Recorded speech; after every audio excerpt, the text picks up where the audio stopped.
প্রিয় দর্শক, আমাদের সাথে আপনারা থাকুন, ভিডিওটি কন্টিনিউ করুন। কিছুক্ষণের ভিতরেই কিন্তু আমাদের প্রিয় শাইখুল হাদিস উনি কিন্তু এখান থেকেই বের হয়ে আসবেন। আমরা এখান থেকে, এখানে আপনারা জানেন যে আমরা যতটুকু শুনতে পেয়েছি, জানতে পেরেছি, এখানে কিন্তু 10টার দিকে 10টা থেকে 10:30 যতটুকু আমরা শুনতে পেয়েছি 10:30টার ভিতরে কিন্তু উনি এখান থেকে বের হয়ে আসবেন। আপনারা আমাদের সঙ্গে থাকুন, ভিডিওটি বেশি বেশি করে শেয়ার করে বাংলাদেশের মানুষকে দেখার সুযোগ করে দিন। আপনারা দেখছেন এখানে সামনে কিন্তু আমাদের প্রিয় নেতৃবৃন্দ যারা ছিলেন, নেতাবৃন্দ যারা কিন্তু এখানে উপস্থিত হয়েছেন আমাদের প্রিয় শাইখের জন্য।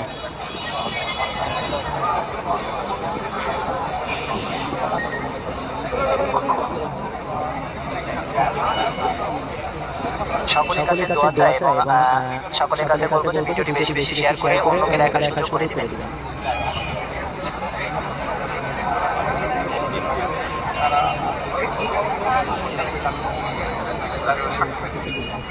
এখানে দেখছেন কিন্তু সাক্ষাৎকার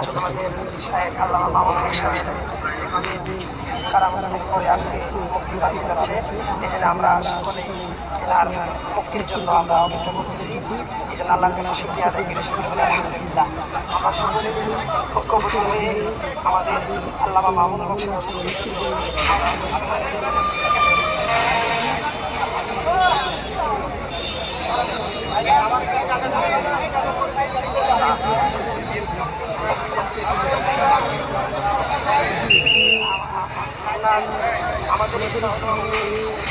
আমাদের ছিলেন, এখন আবার আগের মতো এরকমভাবে আল্লাহ রাস্তায় বেরোবে, এরকমভাবে যেন দিন এবং আল্লাহ রসুলের কাজ যেন আরেকটা এরকমভাবে আবার করতে পারে। এই জন্য আমরা সকলে প্রত্যাশা, আমরা সকলেই চাই তিনি যেন মুক্তি হয়ে আবার যেন এরকমভাবে মাঠে ময়দানে ইসলামের পরিপূর্ণ কাজ করতে পারে। এই জন্য আমাদের প্রত্যেকের প্রত্যাশা।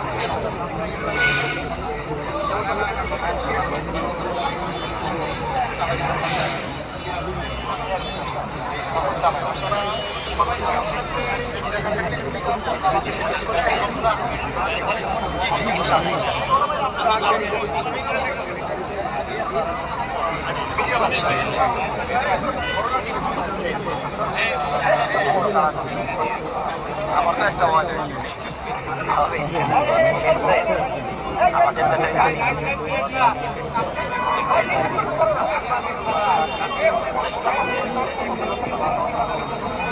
দর্শক, আপনারা কিন্তু দেখতে পাচ্ছেন এখানে কিন্তু হাজার হাজার মানুষের সমাগম হয়েছে আমাদের প্রিয় শাইখুল হাদিস।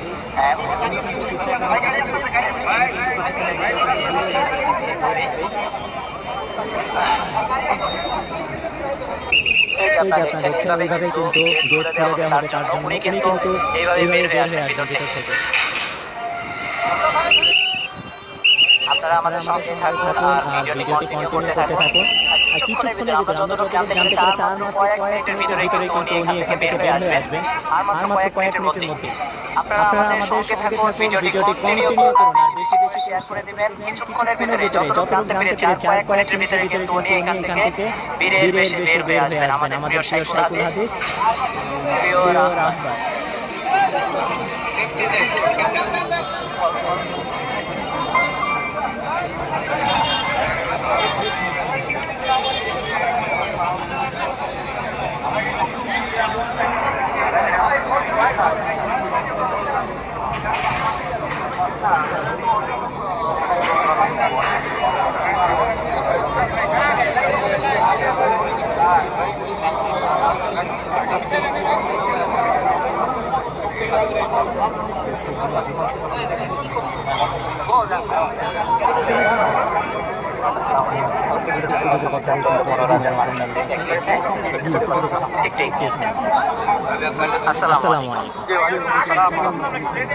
আমাদের প্রিয় রাহবার যে প্রিয় শাইখুল হাদিস উনি দীর্ঘদিন পরে আমাদের মাঝে কিন্তু বের হয়ে আসলেন। তো এতে আপনাদের প্রত্যাশাটা একটু যদি আমাদেরকে জানাতেন। আলহামদুলিল্লাহ, দীর্ঘ 3 বছর পর আমাদের সংগ্রামী বাংলাদেশ খেলাফত মজলিসের সংগ্রামী মহাসচিব এবং হেফাজত ইসলামের যুগ্ম মহাসচিব আল্লামা মামুনুল হক সাহেব দীর্ঘ 3 বছর কারাবরণ করার পর আমরা আশাবাদী সব মামলায় উনি জামিন পেয়েছেন। আজকে কিছুক্ষণ পরে এই মূল গেট থেকে উনি বের হবেন, আমরা আশাবাদী। তো এই ক্ষেত্রে আপনারা সকলেই সাংবাদিক বন্ধুবর্গ এবং সাধারণ মানুষ সকলে সহযোগিতা করেছেন, অনেকে দোয়া করেছেন। আমরা সকলের কাছে কৃতজ্ঞতা প্রকাশ করছি। আমরা আশাবাদী আল্লামা মাহমুদুল হক সাহেব জেলখানা যাওয়ার আগে যেভাবে দেশ এবং জাতির জন্য ভূমিকা রেখেছেন, জেলখানা থেকে বের হয়েও দেশ এবং জাতির জন্য ভূমিকা রাখবেন বলে আমরা সকলের কাছে সহযোগিতা কামনা করছি। সময় দিবেন, অল্প কিছুক্ষণের মধ্যে উনি আমাদের মাঝে আপনারা দেখছেন এখানে কিন্তু একটি ভ্যান চলে এসেছে। এখন এখানে একটি গাড়ি বের আমাদের এই যে কারাগারের যে মেইন গেট, আমরা কিন্তু এখানে উপস্থিত হয়েছি। এখানে কিন্তু আপনারা দেখছেন হাজার হাজার মানুষের সমাগম কিন্তু এখানে হয়েছে।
অনেক